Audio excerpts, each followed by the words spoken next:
Hello everybody, welcome back to my channel. I hope you're having a lovely day. Something that I'm asked to make quite a lot are paranormal experience videos and some spooky ghost stories that I can give you guys to do with something that I've experienced or been through, because as most of you know, I'm into the paranormal, I'm into spiritualism, and I'm a spiritualist, so I'm presuming a lot of you seem to think, hey, if she's those things, she must have a lot of experience on her. Which is half true, I suppose, but the reason why I've been kind of not really making as many is because I find it really hard to talk about creepy and spooky things with people, because I don't really see them in that kind of way, because most of the things I have been through are really boring actually, to the sense of just talking to dead relatives who gave a lot of information to me that proved to me that they were past relatives, and to pass that on to you guys isn't going to be very exciting because you guys didn't know my past relatives. So I find it hard to find stories that you guys would find interesting. When it comes to first-hand stuff and first-hand experience, there is a little story that I guess I could talk to you guys about, which I think you will find interesting. I was planning to do a spooky story video where I just do a lot of research into some true life haunted stuff that I could find online. However, I was looking at one story and this person was particularly talking about some spooky stuff that kept happening in their house every time they went to change it or just rearrange something in their house. When they did something new or different in their house and made some changes with, I don't know, the walls or just some construction changes around the house, they noticed things started happening. And that reminded me the exact same thing happened to us. To know that there was someone else going through the same thing was really interesting for me to read, so I'd love to tell you guys about this story. Something that makes the story a little bit more spooky as well is the fact that we don't know still to this day what it was, why it happened. It could have been a huge coincidence. It's a very open-ended story, which I think makes it a little bit more creepy, because you could look at this and say, what, that stuff could happen to anyone, or you could look at it and say, holy crap, how are you still living in that house? So I've lived in this house my whole entire life. Every now and again, my mum would joke to me that she noticed weird things would kind of happen around the house if we changed up a little bit, if we did anything different. The earliest I do remember is when we got rid of a fireplace we had in my back room. My mum had started seeing things around the house,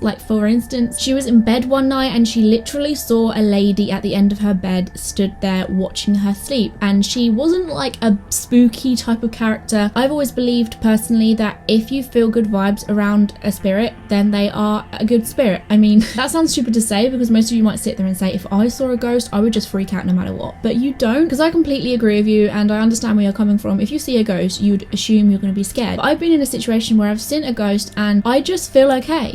I just feel fine, and that's weird for me to think now because I'm thinking, ugh, why didn't I freak out? But you just don't if you're around a good energy. It's the weirdest thing. It's hard to explain. But anyway, she saw this woman stood at the end of her bed and she just smiled at the lady as if to say, I know you're there, I acknowledge your presence. And my mum has always told me that if you see a spirit, it's always best to acknowledge a spirit there. A lot of spirits and paranormal energies, they haven't crossed over yet. They're not sure how to or if they should, and they're confused half the time, especially if they are just a happy presence that's coming to say hello. But anyway, point being, my mum smiled at the lady and she completely just disappeared. She just went whew. Another instance I remember her saying was the same lady, I think this may be before she disappeared, but the same lady, she wasn't just standing at the end of her bed this time, but she was right up to my mum's face like this. And obviously that can be a lot more creepy, especially if it's right there. But that also happened after we were doing some maintenance work on the house. All that being said, she did tell me this sort of stuff had happened to her before, but I was okay. The thing with my house though, we haven't done too much with it, but the last thing we have really done with it is our driveway, which wasn't too long ago. We knocked down the wall, knocked down everything in the garden, cut down the trees, which was so sad because we used to have little trees in the front garden which Robin sat in. It was so pretty. Well.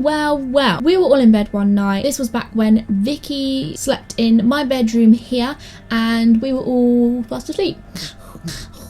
That was until there was a humongous crash bang wallop thump. Everyone in the house got up and my sister jumped from the bunk bed we used to have and I heard her thudding feet, so I was like, well, what's going on? We do have pictures of this. I don't know, I have no idea where they are. Just take my word for it. The entire shower door was shattered and fallen to the floor. I mean, there are probably some scientific stuff that can come into this, why a shower door may shatter in the middle of the night, I don't know. Either way, the entire shower door, which was made of glass, was shattered and dropped to the floor, and it was was just everywhere. No one was up to do it and no one knew what had happened, but it had. And ever since then, we now just have like a shower curtain because obviously we never really got that replaced. Fast forward to the next month, we were all in bed again. Obviously the stereotypical spooky stuff happens at night time, clearly, although it was usually like morning, so it was just before my dad was about to wake up, so about 5ish. There was a crash again, but I remember this crash being a lot longer because I remember waking up to the crashing still happening. So I was like, whoa,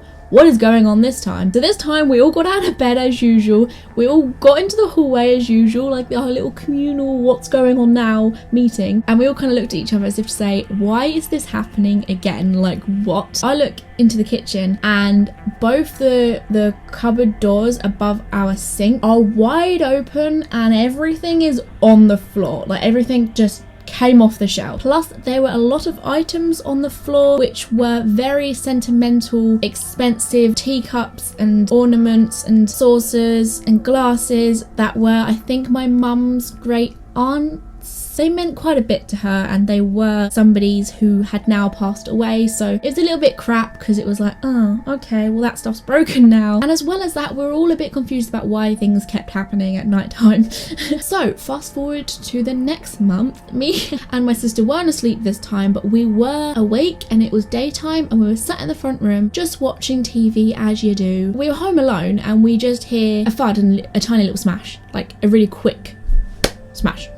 And it was quite loud and creepy because we knew we were home alone and it was going on in the back room and we both didn't want to look because we were like, We creep off into the back room and notice my dad's weather clock. So it's one of these clocks that are made of glass and it tells you what the weather's going to be probably predicted like in the next day or hour or so. It had fallen off the shelf, which it was not hanging off anywhere near the edge or anything. It had fallen off and slammed onto the floor and broke into pieces. The first thing me and my sister were thinking were, great, we're going to be told off for this because they're going to think we did it, but it literally just fell off on its own. So obviously this got me and Vicky talking for a while because we were thinking, hold on, we've noticed all these things that are happening in the house are to do with glass and glass smashing. Tons and tons of glasses that we used to drink from fell out of the cupboard. The entire glass door shattered in the shower, and this weather clock made of glass, which my dad actually, funnily enough, replaced soon after this had happened because he loved that clock. It was then we had realised that these things that were happening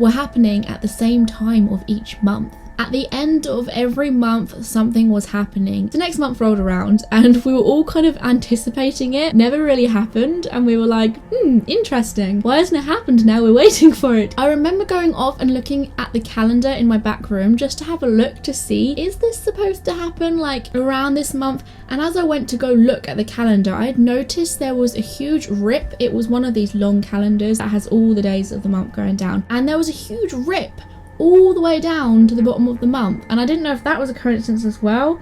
Who had ripped the calendar? I'm not sure. On the month nothing really seemed to have happened either, but anyway, coincidence, who knows. And then it's quite funny actually because I went to the toilet and I was sat on the loo and I was looking at the shower door, which we'd now replaced with a curtain, and just thinking about all the weird things that had happened and why something hadn't happened this month. But I thought it doesn't have to. I mean, we were kind of making this weird month theory up and it was probably a load of rubbish anyway. And as I was sitting there thinking about it, I kind of like looked up at the ceiling, as you do when you're in the toilet. TMI, I know. I looked to my left and realised, hold on, there's a massive crack down the window. There is a huge crack all the way down the part of the window that you open up. I guess it didn't make any noise. It wasn't a big enough crack to like, it didn't shatter or anything. And I just looked at it and I was thinking, what? Don't say there is more glass breaking in this house. And to be honest, at this point, my mum was getting kind of annoyed at the expense of it because all this glass was breaking and we were going to have to buy more stuff. So we don't know when that happened. Did it happen at night? Who knows? When did it happen? Didn't make enough noise for us to notice it. It was kind of creepy and weird how I was thinking about it at the same time as well. That is when it all stopped.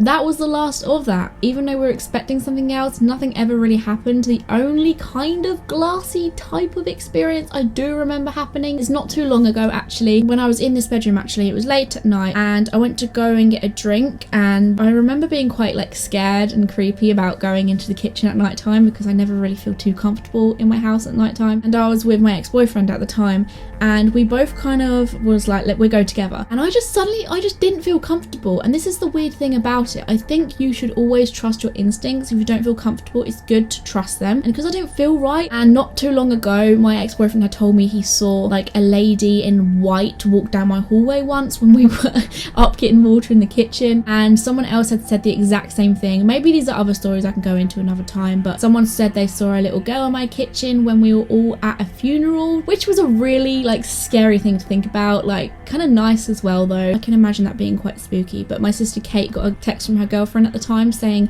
I just saw a little girl in your kitchen, and that was when we were all at the funeral. How spooky must have that been for her? So I felt uncomfortable and I kind of ran back into the bedroom and I was like, oh, did you hear that? To my boyfriend at the time, and he was like, no. And then as we listened again, I heard the same noise again, and we looked at each other and just freaked out. Obviously had to go and have a look. Realised that the light bulb had come off the ceiling, hadn't smashed when it hit the floor, but it had rolled about 5 meters away from the place it had fallen from, and it was just in the middle of the room, just lying there. I don't know, coincidences? I don't know, but weird stuff does go on in this house. Sometimes I just push them off as coincidences, because if you don't see a spirit and can give good evidence of it being actual paranormal, then it's not really worth sharing. So that's it really, that's all I can say about my experiences. I hope you enjoyed this. Let me know if you'd like me to do any other similar stuff to this. I would like to give you some of my first ever experiences with talking to the paranormal through a spirit board, because I just know that a lot of you guys will be interested in that, and hearing about how I felt witnessing a glass move on its own for the first time. It's a really interesting thing to talk about actually, so I may do that for you. And I will see you guys for my next video, which will be in 2 days time. All my social media is down there in the description box below. Don't forget to subscribe to my channel and you guys can be notified every time I make a new video. I'm also doing live streams on YouNow. Click the link down there and then you can become a fan, which means you'll be told every time I go live. See you guys soon. Bye.